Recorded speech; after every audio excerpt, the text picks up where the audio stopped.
అద్భుతం! జనసేన సభలో నోరూరించే food menu. Janasena ఆవిర్భావ సభకు పిఠాపురం నియోజకవర్గంలోని చింతాడ గ్రామంలోని 50 ఎకరాల సభా ప్రాంగణం సిద్ధమైంది.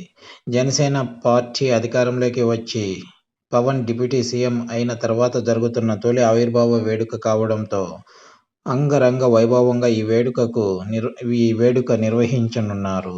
ఈ మేరకు జయకేతనం అని ఈ సభకు నామకరణం చేశారు. ఈ సభ నేడు సాయంత్రం జరగనుంది.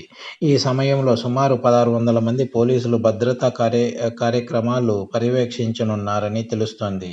ఇక 2 తెలుగు రాష్ట్రాల నుంచి ఈ సభకు లక్షల మంది హాజరయ్యే అవకాశం ఉందని చెబుతున్నారు.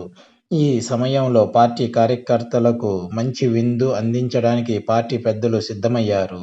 అవును, చింతాడలో జరగనున్న జనసేన ఆవిర్భావ సభలో ఫుడ్ మెనూ నోరూరిస్తుందని అంటున్నారు. ప్రధానంగా వెజ్, నాన్ వెజ్ వంటకాలను గోదావరి వంటకాల స్టైల్లో తయారు చేయించినట్లు చెబుతున్నారు. 2 తెలుగు రాష్ట్రాల్లోని పలు ప్రాంతాల నుంచి వచ్చే జనసైనికులకు గోదావరి వంటకాలు రుచి చూపిస్తున్నారు.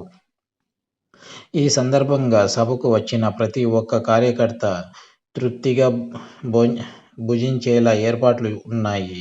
ఈ సందర్భంగా కోడి వేపుడు, మటన్ బిర్యానీ, చేపల పులుసు, పీతల పులుసు, రొయ్యల ఇరుగు వంటి వంటకాలతో పాటు స్టార్టర్స్తో నాన్ వెజ్ ఫుడ్ స్టాల్ నిండిపోయిందని చెబుతున్నారు. ఇదే సమయంలో శాకాహార ప్రియులకు ప్రత్యేక భోజనం అందిస్తున్నారు. ఇందులో భాగంగా పప్పు, ఆవకాయ, సాంబారు, రొట్టి, పచ్చడి, రసం, మజ్జిగ, చారు, గ్రేవీ, కర్రీతో పాటు గడ్డ పెరుగును కార్యకర్తలకు అందించనున్నారు. ఇక ఈ వేసవిలో కార్యకర్తల దాహార్తిని దృష్టిలో ఉంచుకొని మంచినీళ్లు, మజ్జిగ, పలు రకాల పండ్ల ముక్కలు కార్యకర్తలకు నిరంతరం అందజేస్తున్నారు. కాగా జనసేన రాజకీయ వ్యవహారాల కమిటీ చైర్మన్ నాదెండ్ల మనోహర్ ప్రత్యేక కమిటీల ద్వారా ఈ వేడుక ఏర్పాట్లు పర్యవేక్షిస్తున్న సంగతి తెలిసిందే.